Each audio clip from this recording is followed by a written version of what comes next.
Thank you for joining us, Veda Scott. How are you? I'm good. How are you? We're very good, very good. Whereabouts are you, did you say? Right now I'm in Laval, which is right outside of Montreal, in Quebec, up in Canada. So how cold is it at the moment? It's honestly, it's not that bad right now. I think it's meant to kind of get a little. I'm trying to pull up the weather to see how cold it actually is, because it's really not that bad. Yeah, but what you class as not that bad and what we class as not that bad is two different things. We've spoken to a few Canadians recently who have said, "Oh, it's quite warm here," and we're complaining about the cold, and it was like 10 degrees Celsius, and like, "Oh, that's like summertime here." I'm trying to pull. My Wi-Fi is being really weird today. So it's about like 7 right now. It's not too bad. Yeah, so, it's not bad. It's warm. It snowed a little bit earlier this week. I'm actually not Canadian myself. I'm just up here for now. So it snowed earlier in the week, but it's all melted. And so that's about where we're at. It's like it snows every other day, but it melts. That sort of weather. Yeah. That's how it's in Canada to be all the time. In about, I would say, so the snow's it's gonna start snowing quite a bit more soon, and then I would say within like 2 or 3 weeks it'll start to stay, and then by like mid-January it'll be a lot of snow. And I do not like the snow. I don't care for it at all. So no, I'm with you. The older I've got, I used to love the snow when I was younger, but the older I've got, I've realized how much I hate the snow because it stops you doing anything that you want to do. Yeah, so like we had maybe like a decent amount of snow, like enough that they had to send the snow plows through to clear the streets off, and then that's all gone now. So, but it'll be back in a day or two, unfortunately. Well, hopefully. I'm currently in a quarantine too, so for me it hasn't mattered. I was kind of like hoping that if there was going to be a snowstorm, it would like happen and melt away. But apparently no, it's supposed to start like just as I'm able to leave this room. Well, fingers crossed you don't get too much snow and you're able to at least travel still after this quarantine.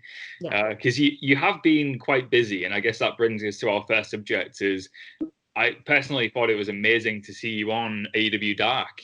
Yes, thank you. Going back a while ago. Your first appearance, I was like, this is just a perfect fitting for this commentary role, really. You seem like you were genuinely enthusiastic to get that role. How did it about, and how have you enjoyed it so far? Well, so they did the women's tag team cup tournament over at the end of the summer. So I was just asked to be part of that because they wanted to sort of blend together a bunch of independent wrestlers and commentator with the people that are already on AEW in a full-time role. So it was a mix of that. So I was asked to just be part of that. Which was really cool for me as someone who's kind of always been an independent wrestler and loves independent wrestling. It was cool to kind of be part of that little marriage right there.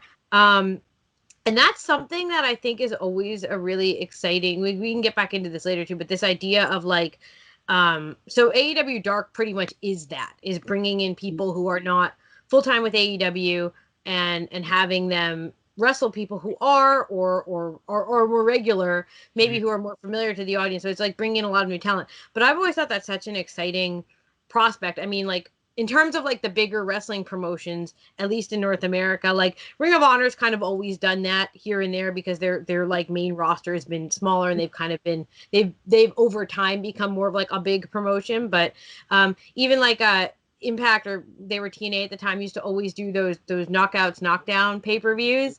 I got to be part of 2 of those, and I always thought that was a really exciting thing as a wrestler, as a fan. WWE, of course, has done it with. Sometimes you'll see people on like 205 Live who are just there for a one-off, and maybe they come back. But like even the Cruiserweight Classic or the Mae Young, like this mix of people that if you're a fan of that promotion and maybe you don't watch independent wrestling or you're already familiar with them, and then seeing that how other people can blend in who maybe now you're going to become a fan of them. I think that's super cool. And I'm always a fan of that, not just because it gives more opportunities to more people, but I just think in terms of like excitement it's kind of all the way up there. It's so cool, isn't it? Like the concept of AEW Dark has really changed from what it was before.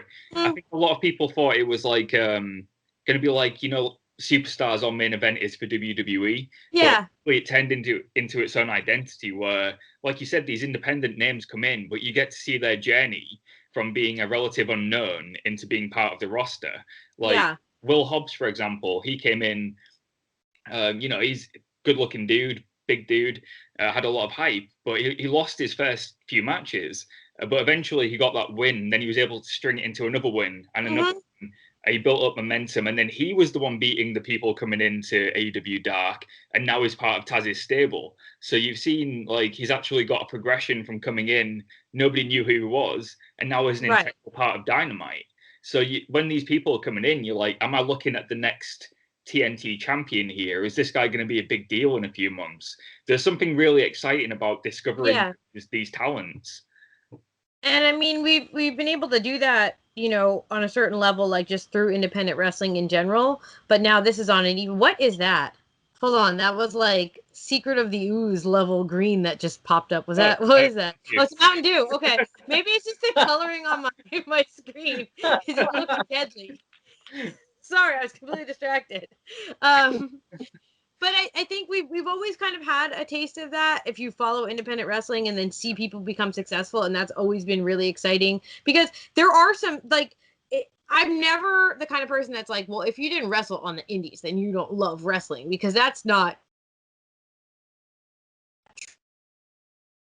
You know, we're signed, say, to WWE, and we're trained, you know, purely within their system, who are amazing, like Bianca Belair or something like that, like just amazing athletes and amazing people who love wrestling and are passionate about it, and didn't spend a day on the independents. And there's no, that doesn't like delegitimize you at all. And I say this as an independent wrestler, but there is also something, it's same as like with a band that, you know, you used to watch in your local bar, and now you see them get more and more successful. There's something really cool about being able to say, like, I knew this person when they used to wrestle in front of 50 people. I used to see them live all the time, and now I get to see them on YouTube every week, and then maybe I get to see them every single week, like you said, on Dynamite or on Raw or wherever. And I think that connection with the fans is an important part of live wrestling, and we haven't had a lot of live wrestling recently, you know, with an audience because of the pandemic.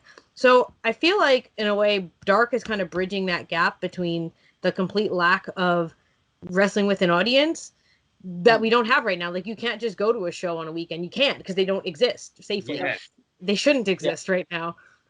And then the TV wrestling, like Dark is kind of filling that gap as they've gotten longer and longer shows with more and more matches. And I think that's part of the reason it's connecting with fans so much.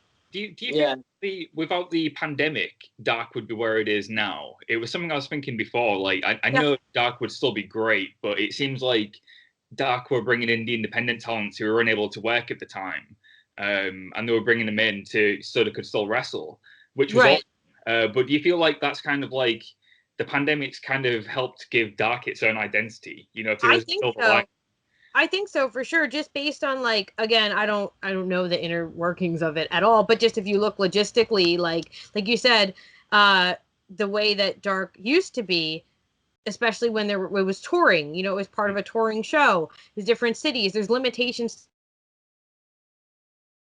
to have performed week to week because you're traveling. But when situated in an area where you're taping or you're, you know, going to be in the same place and people can kind of congregate there and go through the testing process and go through the whole clearance for COVID process, you have a lot more talent to work with in a short span. And, you know, you can film a lot more content and put a lot more out there. Yeah. And so I think that's kind of become a necessity in the pandemic in order to just produce something. So there's something to show every week, but also it's been really advantageous for people who've been asked to be part of it and are able to be part of it, because it is, like you said, an outlet at a time when there really isn't anything else going on, or there isn't a lot else going on.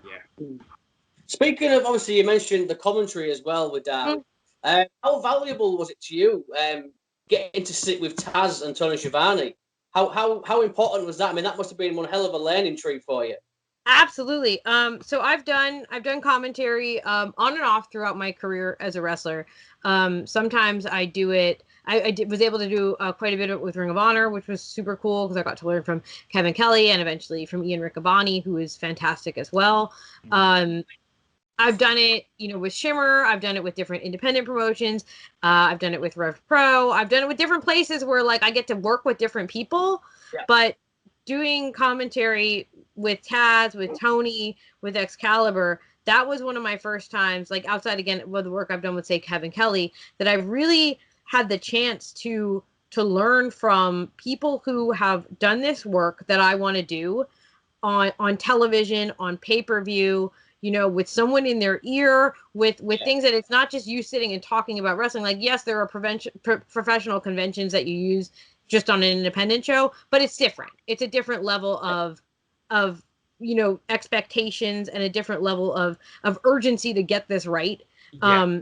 And to be with people that have been doing this for such a long time on such a professional level. I mean, if you look at someone like Taz, I said this in another interview recently, but like someone like Taz is, I think, such a great announcer because you almost forget, and I mean this in the most complimentary way, you almost forget that he has been doing this for as long as he's been doing it as an announcer, because first of all, he still has, and we saw it last week when he put Cody in the Taz mission, he still has so much legitimacy as a fighter. Yeah. And he feels like he's just got out of the ring and just sat down at the booth that day because he carries so much legitimacy as a wrestler. And I think that's important for me to kind of pay attention to as someone who has been a wrestler for a long time. And I don't have the credibility that Taz does, but you still want to portray that, like, I know what I'm talking about because I've been in the ring. And he has never lost that, even in how long he's been an announcer. He still has that freshness of perspective that he doesn't feel like. He feels like a professional announcer because he is a professional commentator, but he doesn't feel like polished in a way that you forget that, like, no, he knows what he's talking about because he could get in there and he could like kick ass at any moment. And I think that's something that's really unique and cool about Taz as a wrestler who has transitioned to a commentator, is that he still has every ounce of legitimacy behind the desk. And that's really, it's difficult, not like, even like a Samoa Joe is someone who, like, obviously he's still, as far as I know, has an active career going, but when he sits down, you still feel like, okay, at any moment, like, this could go down. But he's someone that, like, you saw in a ring 6 months ago. This is someone that you haven't, for the most part, seen in a ring for a very long time. And when he got out there and choked out Cody, it wasn't like, oh, this, like, what is this commentator doing? It's like, no, it's freaking Taz. And I think that is something that, like, when it comes to wrestlers who have bridged that gap between in-ring competition and announcing, Taz is someone that I don't think gets talked about enough because he's done it so seamlessly that you kind of forget about it and it just, like, you become accustomed to it. But that's been really cool for me to see. Obviously he is, like, the personality, but someone like Excalibur, who is, leading these broadcasts, like, he is so everything on Dark, he's steering that ship. But when you think about it, he really hasn't been doing television announcing for all that long. He's just that good that he picked it up and learned so quickly because he was an independent announcer with PWG, and another wrestler who's transitioned, but I think we think of as more of a commentator now. But he's so good and so professional, and that's like, what, a year and a half worth of doing it and learning, and that blows my mind. Like, what a talent. And then Tony Schiavone is Tony Schiavone. Like, it was incredible for me to, like, sit there. Like, I watch all wrestling all the time. I watch Dark every week. I watch I watch Dynamite every week. So I obviously grew up as a fan of Tony Schiavone at WCW, and I watch what he does. I listen to what he does. And it's like, kind of like peeling back the layer and, like, actually getting to see, like, the cogs and the wheels turning of this, like, completely effortless machine that at the end just, like, pops out a golden egg. And now you get to peel it back and you get to see, like, how it came together. What's incredible for me, because it's like everything that he does is so, it feels so effortless. And yet he's, like, constantly, like, pitching, moving. He's got everything, like, coming together, and to see that in front of me was incredible. Like, he's the pro of pros.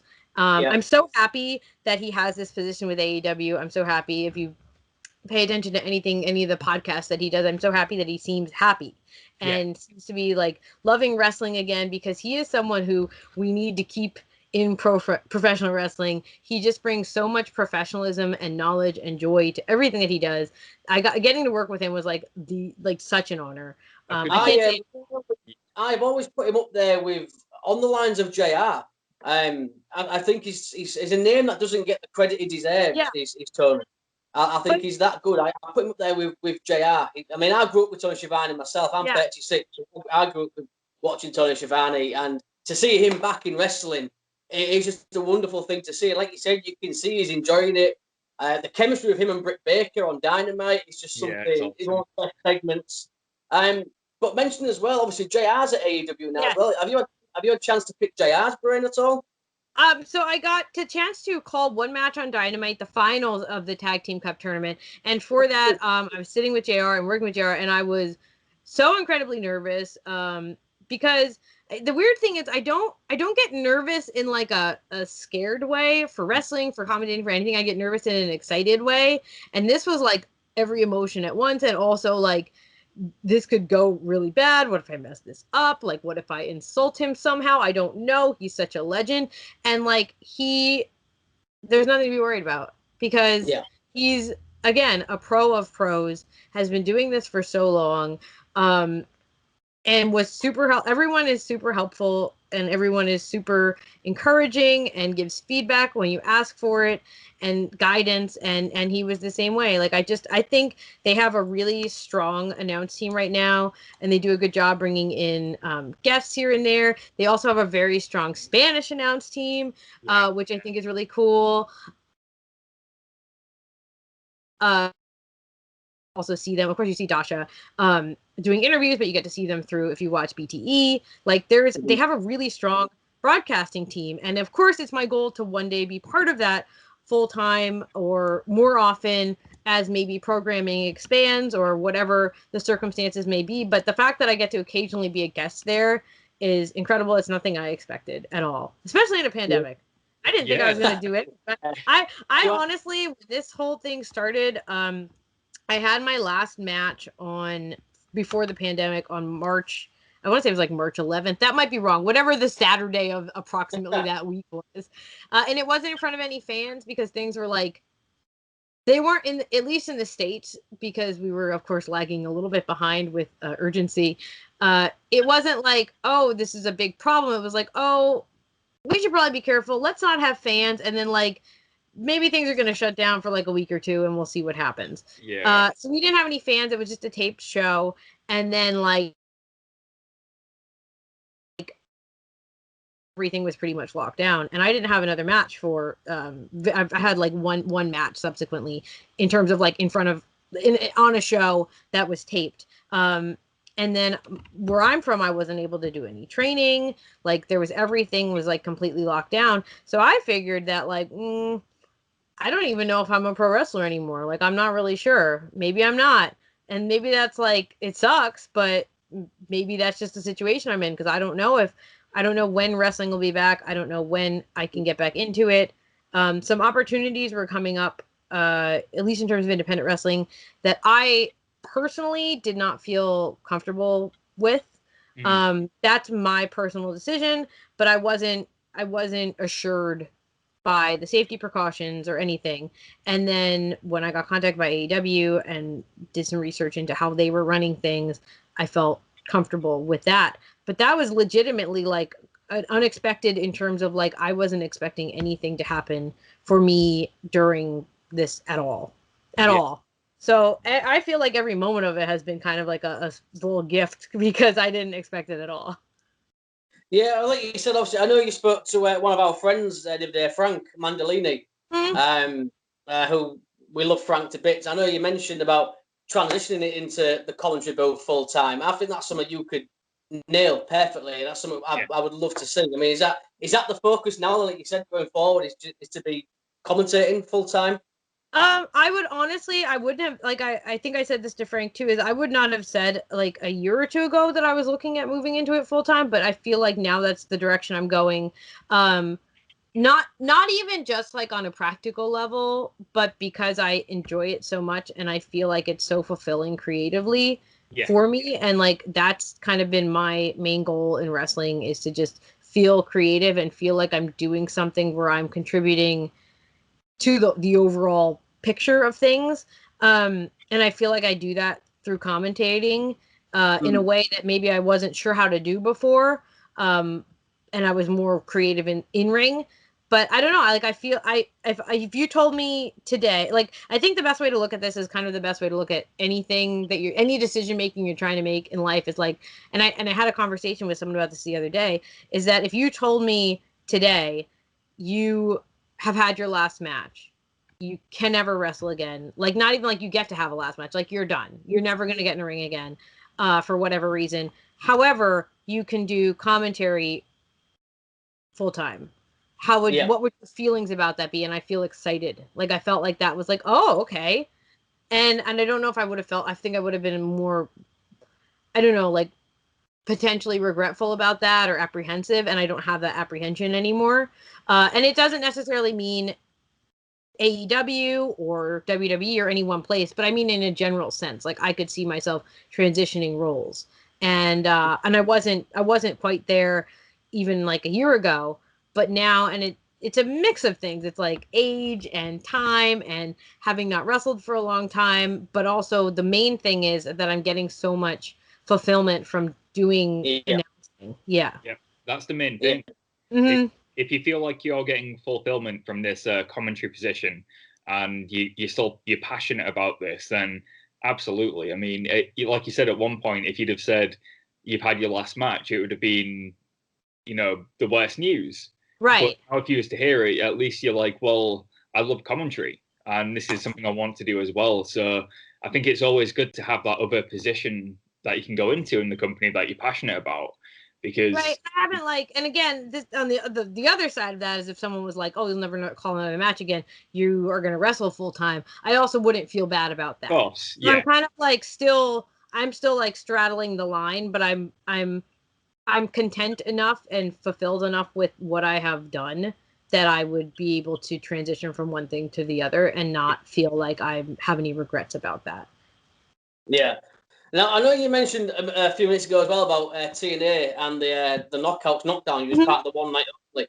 I have to ask you, because I did see that you wrestled Gail Kim, and I hear from a lot of people about that Gail Kim's one of the greatest women to ever lace up the boots. What was it like? Were you working with someone of Gail's caliber? So that was really, really early for me. That was like within maybe my first year of wrestling, like super early, first or second year. And yeah, Gail Kim is someone who I think, again, is someone that as time goes on and we look back on her work, we will appreciate it more and more and more. She's, been successful for so long, but not in a way that like, I feel like when we think about like, oh, these like legendary, like modern women's wrestlers, it takes a moment to get to Gail Kim because she's not someone that's ever like heaped that attention upon herself. She has been solid and reliable and someone that can have a great match with anybody for so long. And I think that over time, as we go back, especially now that she's retired, that we go back and look at her work, it'll be like, well, she was incredible all the time. Yeah. And maybe didn't like draw as much attention onto herself because there's a lack of selfishness with that. There's a lack of like, she's someone who very much believes in women's wrestling, as we can see now, the work that she does with Impact, and continues to be, helpful and guiding and a mentor to so many people.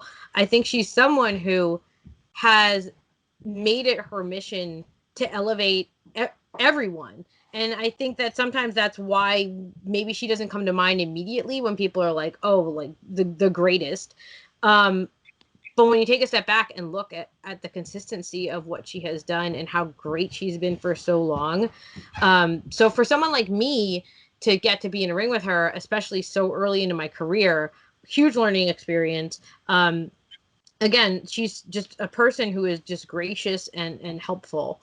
And I think that speaks a lot to her. I don't know her as a person, but it feels like it speaks to her as a person, but also how, like, her mentality about wrestling. And I think anytime I encounter someone like that who has done so much and been such a guiding force. I'm thankful that I got to have the interaction with them, but I'm also just thankful that they were there and present and continue to exist in pro wrestling, and hope that they stay around. Yeah. One thing I wanted to ask before we start to wrap anything up, obviously when we're doing research, you find out facts about people that you didn't really know. And it said on one of the websites I looked on that you won the DDT Pro Ironman Heavy Metalweight Championship. Yes. How did that happen? And which reign was you? Because I think there's been about 2,000 reigns of that championship. Yeah, it was like somewhere in so I've wrestled for DDT. I've done several tours with them and worked with them before, but this wasn't in Japan. I don't even remember the circumstances of it, honestly. It was during the time period where it was like being traded around like 15 times a day. Yeah. So I actually don't remember the circumstances at all, and I don't remember. It was in a match. It was in some skit. I think I won it from Chris Hero, perhaps. It's Chris Hero. Yeah. But it wasn't like, it was during that time period where there was like 20 different skits a day. So I could not give you the details of it because I don't know. Well, you are a former champion, though. You are a former technically, yes. Ironman Heavy Metalweight champion. So I think that's a pretty cool tidbit on anyone's career to hold that title. It's such a crazy title, and the most DDT championship I could ever think of, because I'm pretty sure a ladder, the belt won itself at one point, I'm pretty sure. Yes, it's a ladder. I mean, the Yoshiko, of course, is probably the most illustrious champion who brought it to America, and I think, is Britt Baker maybe the current champion? Yes, okay. Yeah. You mentioned obviously Chris Hero there as well. We spoke to Chris Dickinson a few weeks ago. We mentioned his match with Taylor Kelly and how great that was. Obviously, you was with Gregory Iron and the whole intergender matches. What's your thoughts nowadays on intergender? Because we're fans of it, as long as it's done in the right way, obviously. But what's your thoughts on it? So for me, the idea of intergender wrestling as a concept and a term is something that I would personally, for me, like to get away from, only because wrestling is just wrestling. Yeah. When you start to talk about intergender, and again, I understand, like, for example, when I talk about women's wrestling, I understand that as like a protected area, a place to give people opportunities who are female identifying. I understand that, and that's important to me. However, I myself, because I myself don't subscribe necessarily to a gender binary, something like intergender, to me, it doesn't really work. And it's a term that I was very comfortable with for a long time. And then I've sort of like expanded my thought process on that, because wrestling is, to me, just wrestling. And I think that's happened as I've wrestled more and more around the world. Again, in places like DDT, where sometimes like everyone just wrestles everyone, or places I've gone where like there just are not women to wrestle, or I've been in a team with someone who's male identifying, and then we will have what's an intergender match. For me, intergender wrestling, wrestling is just wrestling, because it's a performance, and it's an athletic performance, but it's a performance. And to me, anyone can fill any role as long as you're creative about it. And however you go about that, there's no right or wrong way to do it. There's just my personal likings and my personal conventions versus your personal likings and personal conventions. So for me, intergender wrestling is wrestling. Like, it just... Yeah. I would love for wrestling to just be wrestling, but at the same time, the asterisk on that is I recognize that in terms of giving opportunities to certain people and certain people who maybe have not had opportunities in the past, we also need to be cognizant of that. And if that means carving out places for people to wrestle, or carving out opportunities for people, or again, being more together in terms of putting promotions together and putting rosters together, I think that's important too. And that's another reason why intergender wrestling, I think, can eliminate, if it gives more opportunities to more people, that's great. But I also believe, and I also understand why you might want to carve out, say, women's division, etc., in order to give more opportunities, or to proactively give more opportunities to people who maybe have not gotten them in the past. So I understand all sides of it, but when it comes right down to it, to me, wrestling is just wrestling, and I will happily wrestle anyone and want to wrestle everyone. So that's kind of how I go about it personally. couldn't agree more. I've said before on the show, my problem with people who don't support intergender wrestling is, in wrestling, we've got like The Undertaker, who's apparently dead, and he can make fire shoot out from the turnbuckles, but a man wrestling a woman is the part that they find hard to believe. And it's like, well, you can't cherry pick, everything in wrestling is a bit crazy, and that's what you have an issue with. I think, like you said, it should just be wrestling. So if a man is wrestling a woman, cool, it's just a wrestling match. And I think we're getting there. I think that is the way it's going. And hopefully so.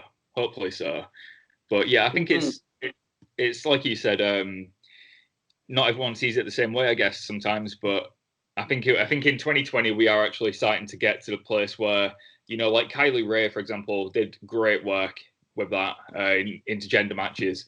The matches she was having with like Josh Alexander, Alex Shelley, for example, not for a second did you ever think, oh, she can't beat them because she's a woman. That's just not ever the case. And yeah, I'm just hoping we get to a point where we can have wrestling matches between a man and a woman, and it is just called a wrestling match. So, hell yeah. Before we let you go as well, I hope you don't mind us saying, because congratulations on your engagement, because we're both huge fans of Mike as well, aren't we, Callum? So I mean, congratulations on that. I know Callum's constantly like saying, Jamie, watch this match, and it's always speedball. So I'm he did wrestle here in our home city last year. What is your home city? Hull, England. Okay. And it was at what's the venue called now, Jamie? Is it, you know what I mean? Yes, yeah, that was it, the Bonus Arena. He wrestled there for Wrestleverse, and when I found out, that was like a weird show, right? Where they like, it was like an alternate universe. That's where they were like, so that was I had been on that trip with him, but I had to leave earlier than he stayed later than I did. I had some other obligations in the States, I think, because we often do tours. We used to back when you could. We would often do tours together, and I remember him taking that booking, and I was sad that I wasn't going to be around for it because I believe I had to leave like the week prior to that or something like that. Yeah, but I do remember that happening. Yeah, it's like a crazy Karate Kid, maybe something like that along those lines. Yeah, but he was himself. It was just like another character in another. That's right. It was a lot of fun. Great because being a fan for a long time, and it's one of those wrestlers where when you find out they come into your hometown, you're like, really? But yeah, still really cool. It's like, why is he coming here? Why come here? So I will tell you this. Our Speedball is somewhere he's working out. But so he's not here for the interview, so I speak for him.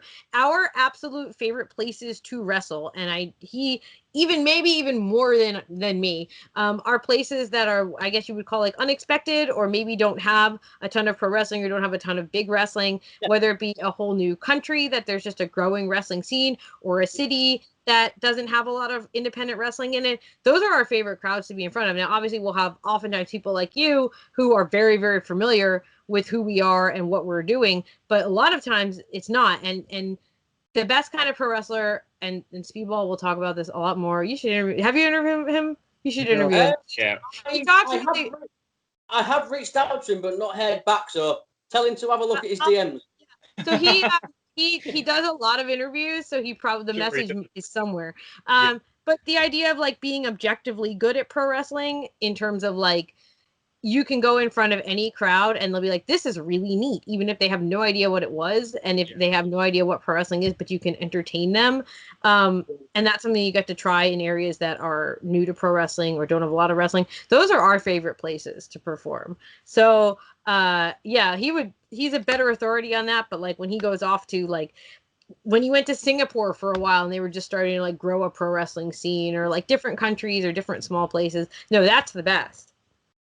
Hell yeah. Hopefully, that's right.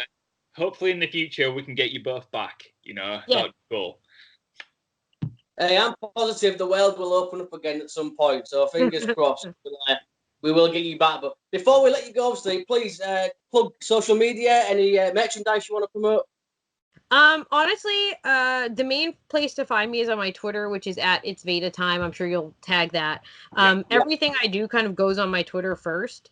So that's where I always tell people to go. I have other like bits and bobs of social media out there, but I don't maintain them the way that I do my Twitter. So any like announcements of anything that I'm doing, I mean, I'm not doing very much right now, but anything about me kind of goes through my Twitter first. So that'd be the main place, really the only place.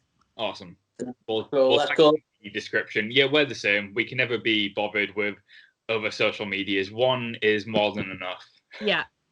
Yeah, hell yeah, God, yeah, my God, yeah, more than enough for me. Yeah, God, I don't do technology all that well as it is, so at least one's enough for me. But Veda, thank you so much. Yeah. Hopefully we can get you on again at some point in the future. Tell Mike to check his DMs as well. I will. Yeah, thank you so much, Veda Scott. We are inside. Thank you. Oh.